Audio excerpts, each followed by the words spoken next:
Igreja Católica inicia reuniões contra o divórcio. Comunistas vencem a guerra do Vietnã.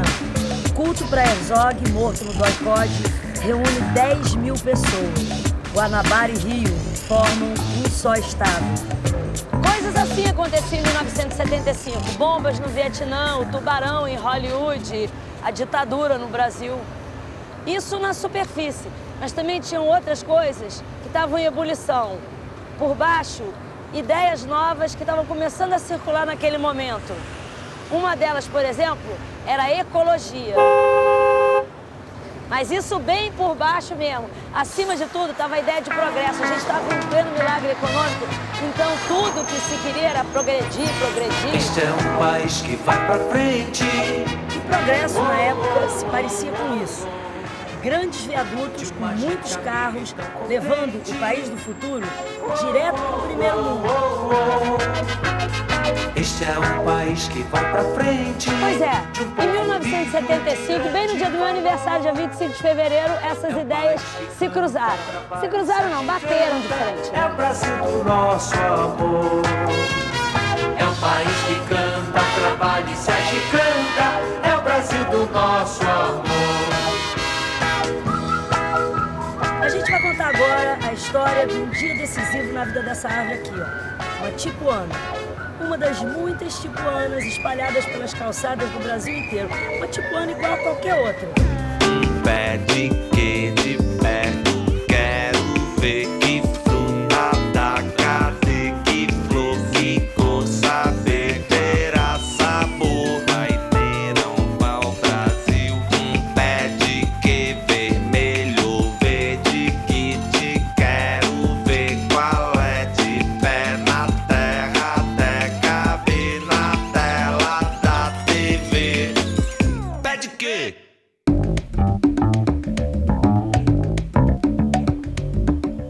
A tipuana ou tipa é essa árvore grandona, mais de 20 metros de altura, linda. Tem esse tronco todo escamado, fissurado, geralmente recoberto por essa epífia que deixa ela toda peludinha. Ela é comum nas matas de transição em solo rico, com lençol freático profundo, mas ela é mais conhecida aqui, no parque, na calçada. É uma das árvores mais usadas nas cidades do sul e sudeste do Brasil, principalmente aqui em Porto Alegre. Um jogo difícil, mas no fim os ingleses aplaudiram o Inter. Inter 1-0. Aquela era uma manhã normal de fevereiro de 75. O jornal estava até meio sem graça. A única coisa diferente era uma notinha sobre uns visitantes alemães que prometiam uma manifestação contra uma usina nuclear. Mas era só uma notinha daquelas de pé de página. Eram 11 horas da manhã. O Carlos Alberto, da Airel, leu o jornal normalmente, tomou café na padaria e foi para a universidade a pé. Ele estava de férias, mas tinha que fazer a matrícula do curso de engenharia eletrônica. Foi passando na avenida em frente à faculdade que ele percebeu que nem tudo estava calmo nessa manhã de fevereiro. A calçada, onde ainda ontem tinha um monte de tipuanas adultas, estava banguela. As velhas árvores estavam no chão e em volta delas, uma pequena muvuca. Os curiosos espiando, os operários tomando café, os machados descansando no chão. Os operários da prefeitura tinham dado duro durante toda a manhã, derrubando as outras árvores da avenida. Para quem perguntava, eles diziam, aqui vai passar um viaduto. Agora eles estavam tomando um fôlego para derrubar a última. Carlos Alberto não pensou muito.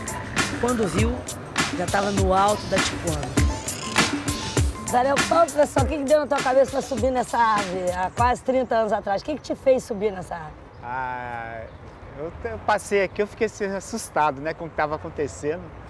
Assim, tinha um tanto de árvore derrubada, né? É daqui para lá, tinha um monte, derrubaram tudo. Tinha um tanto de árvore derrubada. Onde é o viaduto agora?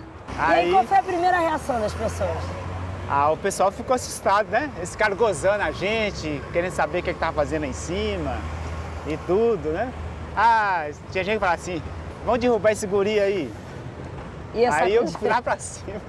Eu nem sei como é que eu subi, né? Eu fui lá pra cima. Que galho, né? Lá em cima mesmo? Lá no alto, lá no alto. Eles falaram que ia derrubar, eu falei, pode derrubar. Então, assim... Você não ficou nem um pouquinho com medo? Fiquei Ficou com medo. A gente subiu às 10h30.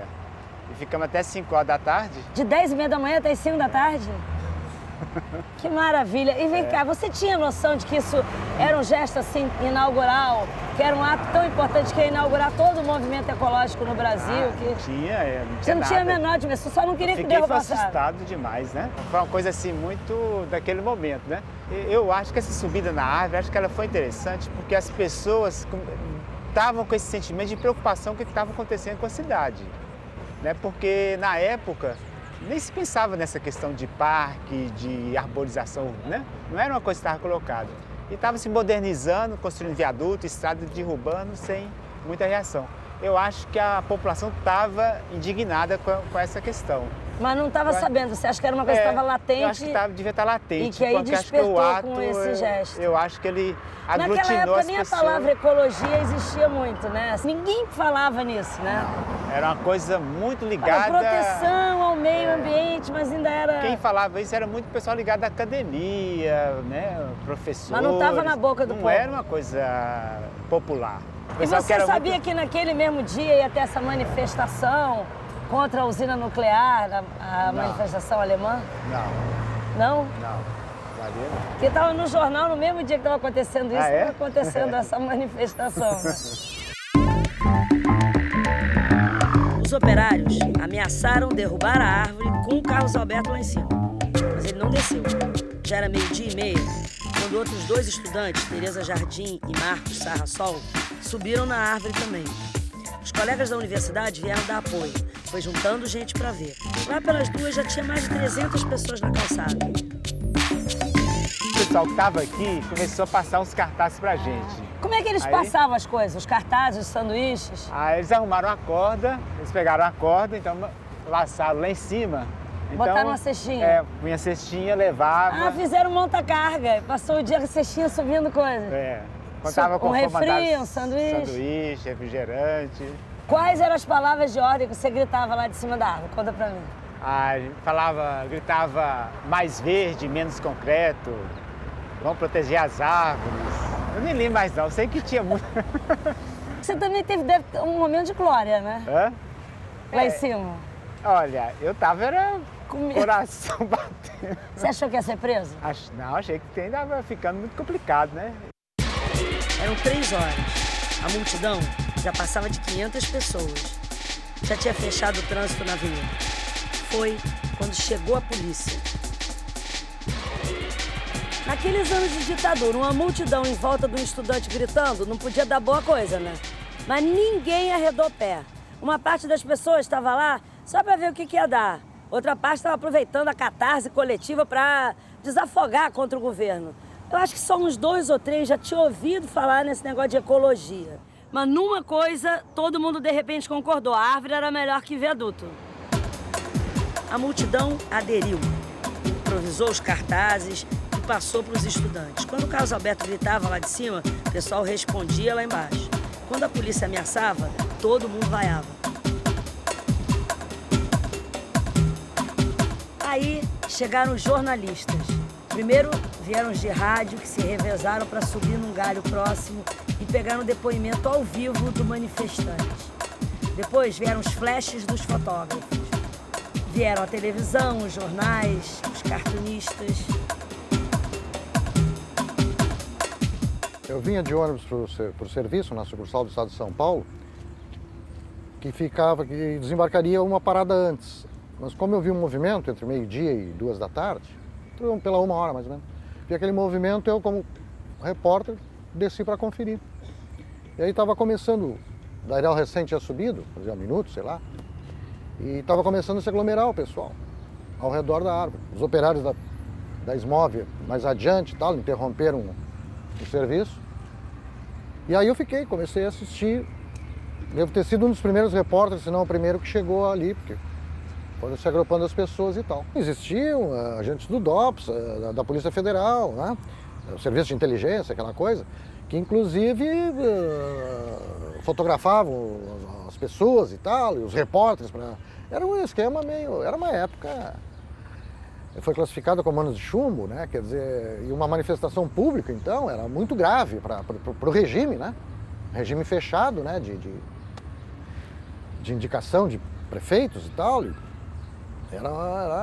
Foi um momento político assim muito grave para dizer algo, para tentar definir alguma coisa. Né? As notícias correram rápido. Os primeiros informes diziam que o manifestante estava em cima de um jacarandá mimoso. Outros diziam que era uma sibipiruna. Outros diziam que era uma cássia-tipa. Claro, todo mundo confundia, até porque naquela época ainda não existia um programa muito legal de identificação de árvores, Um Pé de Quê, no canal Futura. Não, agora falando sério, é que no começo do século XX, esses eram os 3 tipos de árvores mais plantadas nas cidades do Brasil. Agora que elas estavam adultas e misturadas por todas as partes, ninguém mais conseguia diferenciar uma da outra. Então vamos tentar agora ver qual é a diferença.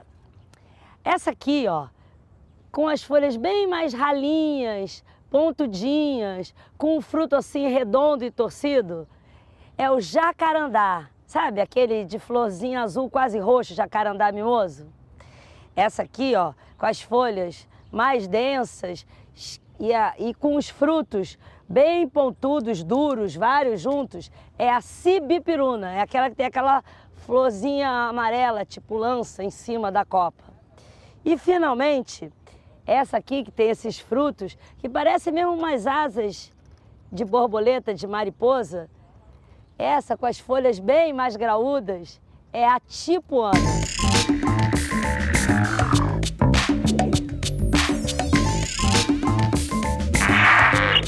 O embate já dura 4 horas. O jovem se recusa a descer e grita palavras de ordem. A multidão apoia o manifestante. Apupos e vaias são dirigidas a todas as autoridades que se aproximam. Às 3 horas da tarde, o burburinho chegou aqui.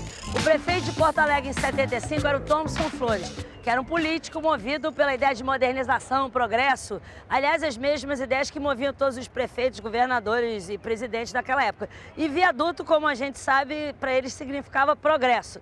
Então ele só estava fazendo o trabalho dele, não estava nem aí, não queria nem saber. O prefeito salientou que o protesto mostra o desconhecimento daqueles universitários quanto à importância da obra viária que se ultima. Por causa de 6 árvores a menos, eu não vou diminuir o passeio do viaduto, disse o prefeito. A providência oficial foi isolar a árvore. Ninguém entra, ninguém sai. Quer dizer, ninguém sobe, ninguém desce. Às 4 da tarde, uma Brasília branca abriu o caminho na multidão. De dentro dela, saiu um alemão com cara de poucos amigos. Todo mundo ali já sabia quem era ele. Era o Lutzenberg. Agora que a barra ia pesar. Lutz, como era conhecido, era um ex-vendedor de pesticidas agrícolas que tinha se convertido e virado ecologista. Mas como ninguém sabia bem o que significava ser ecologista, ele era chamado de encrenqueiro mesmo. Quem se não encrenqueiro para protestar contra o progresso, para fazer tanto barulho por causa de um remédio que só combatia as pragas das plantações? O Lutzenberg, era a cada manifesto, a cada documento, a cada palestra, foi muito contundente, foi muito forte. Né? Uma vez até ele me disse, eu na época entrevistei ele várias vezes, e ele até justificava que tinha que ser assim, que era para ser contundente, tinha que ser vigoroso, porque, né? No caso, por exemplo, da indústria química, né? A indústria química é muito poderosa, então se você vai brigar contra uma máquina poderosa, você tem que ser muito firme, muito, né? Contundente, não pode ser água morna, né? Daí não leva a nada, né? Então ele se tornava polêmico em função disso, né? E também do teor, do conteúdo das suas afirmações, né? O Lutz era presidente da Agapan, uma das primeiras entidades de proteção ao meio ambiente no Brasil, e já tinha uma velha rusga com o prefeito. Pouco antes ele tinha protestado contra a poda anual nas árvores da cidade. Gritou, esperneou, fez manifestações. De novo ele foi tratado que nem maluco pelas autoridades, pelo prefeito inclusive. Onde já se viu, todo mundo sabe que as árvores têm que ser podadas no inverno para rebrotar com mais vigor na primavera. Sempre foi assim, poda-se no inverno. Quem disse? Quem disse que precisa podar? Era o que perguntava o Lutz, com aquele seu jeitinho delicado de ser, né? Ele fez um escândalo. Ele só sossegou depois que provou para todo mundo que ele estava certo. Mas ele só dobrou o prefeito depois que a história ganhou espaço nos jornais. Aí, pressionado, o prefeito finalmente proibiu as podas nas ruas de Porto Alegre. E o Lutz sabia como sair nos jornais. Ele era polêmico, esquentado, tinha sempre uma frase forte já engatilhada. Quando ele chegou aqui na Tipuana, já foi logo soltando alguns. São burros. Mandaram derrubar as árvores nas férias, pensando que não ia haver estudantes aqui. Mas eles esqueceram que era justamente dia de matrícula. A prefeitura argumenta que para cada árvore derrubada, eles plantarão dezenas de árvores em outro local. E o Lutzenberg deu uma resposta genial. Uma árvore madura não pode ser substituída nem por 100 novas árvores. Isso é a mesma coisa que dizer que não importa que morra o nosso velho e sábio prefeito, já que estão nascendo tantas crianças. Muito bom, né? Onde as causas? Na desastrosa e inábil campanha desfechada pela Agapam, entidade que arrastou alguns jovens idealistas a uma insólita manifestação com sua solidariedade e apoio em defesa de um jacarandá? Será permissível que se leve jovens bem-intencionados a quixotescas aventuras como a de ontem? Foi criado um cenário, né? O Dairel lá em cima, depois com o tempo a Sarassol e mais outro rapaz também subiram. Por último, até o diretor da faculdade à frente, o professor Adamastor, também subiu e tal. Foi um ato, assim, que pela sua duração, né? Bastante amplo e tal, e repercutiu muito já imediatamente, quer dizer, via emissoras de rádio, aquela coisa toda e tal. Foi tenso quando um capitão, até foi nominado no jornal, um comandante do pelotão da Brigada Militar, um megafone anunciou que era para descer porque a coisa ia ficar mais grave, né? E aí o pessoal manifestou e tal, e então, continuou. Depois foi tenso pelas 3, 4 horas que o manifesto foi tenso, manifesto ecológico. Depois foi tenso pelas 5, quando o Dairel desceu para ir na prefeitura, né? A hora que eu desci foi aquele tumulto danado que tem gente. Mas aí... Como assim um tumulto? Veio a imprensa toda em cima? Não, veio aquele monte de fotos. gente, né? Eu assustado, menino. Então nós o prefeito veio pessoalmente? Não veio não. Aí ele prometeu, não, pode deixar que eu negocie e vão levar você até o prefeito. Aí a gente conversou com os dois que estavam, com o Marcos e a Tereza. Aí nós decidimos que eu iria descer e eles iam ficar na árvore enquanto fazia essa negociação. Ah, e eles continuaram? Eles continuaram. Para garantir, né? Para garantir. Então eu desci. Aí você foi no gabinete do prefeito? Aí o prefeito não quis receber, aí mandou para o secretário de obras. Aí foi uma comitiva junto, né, com o Lutzenberg, com o Augusto Carneiro, nós fomos lá conversar com o secretário. Aí teve uma conversa muito tensa com o secretário, ele não queria. A gente estava querendo que ele garantisse, né, evitar o corte dessa árvore, até que ele garantiu que não ia ter mais o corte. Aí um jornalista ainda me falou, olha, pede garantia pela sua segurança, porque a coisa está complicada, né? Teve um jornalista que me falou. Eu falei, pois aí, e a nossa segurança, como é que vai ficar? Não, pode deixar, não vai acontecer nada com vocês podem descer que está garantido. Bom, o Dairel foi, negociou com a prefeitura, ficou acertado que a árvore ia ser poupada. O que você imagina? Que acabou tudo bem, eles desceram sobre aplausos, foram para casa comemorar a vitória. Não. Bastou que eles colocassem o pé no chão e o pau começou a quebrar, foi uma pancadaria. Este é um país que vai pra frente. Oh, oh, oh, oh, oh. De uma gente amiga e tão contente. Oh, oh, oh, oh, oh. Tudo estava resolvido, mas mesmo assim a polícia desceu o pau. É que os militares nunca tinham visto uma manifestação que não terminasse assim, no cacete. Eles não sabiam como se comportar naquela novidade, aquela súbita situação de paz. Isso tudo era novo demais para eles. É o Brasil do nosso amor. O problema era esse. Tudo que estava acontecendo ao pé dessa Tipuana era novo demais para todo mundo.